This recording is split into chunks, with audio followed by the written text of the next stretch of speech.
खुसखुशीत आणि क्रिएटिव्ह गुळाच्या कापण्या बनवलेत. 1 वाटी गुळ आणि पाऊण वाटी पाणी घेतलंय. गुळ एका भांड्यामध्ये काढून घेतलाय. यामध्ये पाणी घालूयात.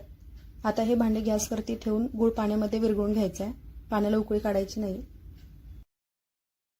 गुळ पाण्यामध्ये विरघळलाय. आता हे गुळाचे पाणी थंड होण्यासाठी बाजूला ठेवूयात.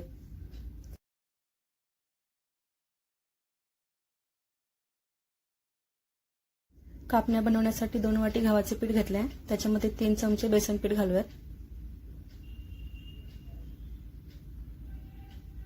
1 चमचा तांदळाचे पीठ घातलंय. 2 चमचे रवा घालायचा आहे. रवा हा बारीकच घ्यायचा आहे. किंचितसं मीठ घालायचं आहे. 1 चमचा जाडसर बडीशेपची पावडर घालायची आहे. अर्धा चमचा सुंठ पावडर आणि 3 टेबलस्पून गरम केलेलं तेल घालूयात. तेल पिठामध्ये व्यवस्थित मिक्स करून घ्यायचं आहे.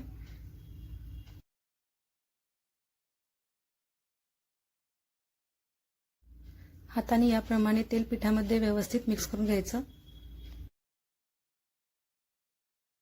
तेल पिठामध्ये व्यवस्थित मिक्स झाले. यामध्ये थंड केलेलं गुळाचं पाणी घालूयात. पिठाच्या प्रमाणानुसारच गुळ आणि पाण्याचं प्रमाण घेतलं होतं. हे माप अगदी योग्य आहे. गुळ पाणी याप्रमाणे गाळून घ्यायचं आहे. आता हे पीठ मळून घेऊयात.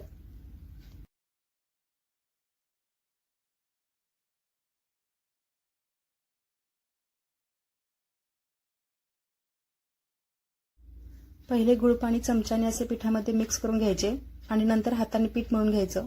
म्हणजे पीठ हाताला चिकटतही नाही आणि पीठही छान मळले जाते. या पिठामध्ये जेवढं गुळ पाणी घातले तेवढ्यामध्येच ही कणिक घटसर अशी मळून घ्यायची. गुळाचे पाणी कमी पडले तर जास्त नाही, पण थोडासा पाण्याचा हात लावून पीठ मळून घेतले तरी चालेल. याप्रमाणे घटसर असं पीठ मळून घ्यायचं आहे. आता हे आपण भिजण्यासाठी अर्धा तास बाजूला ठेवून देऊयात.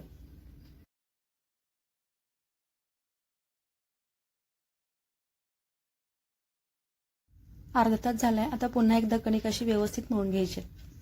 कणिक अशी घट्टच मळायची म्हणजे लाटता व्यवस्थित पळपटाला चिकटत नाही. आता याचे गोळे बनवूयात.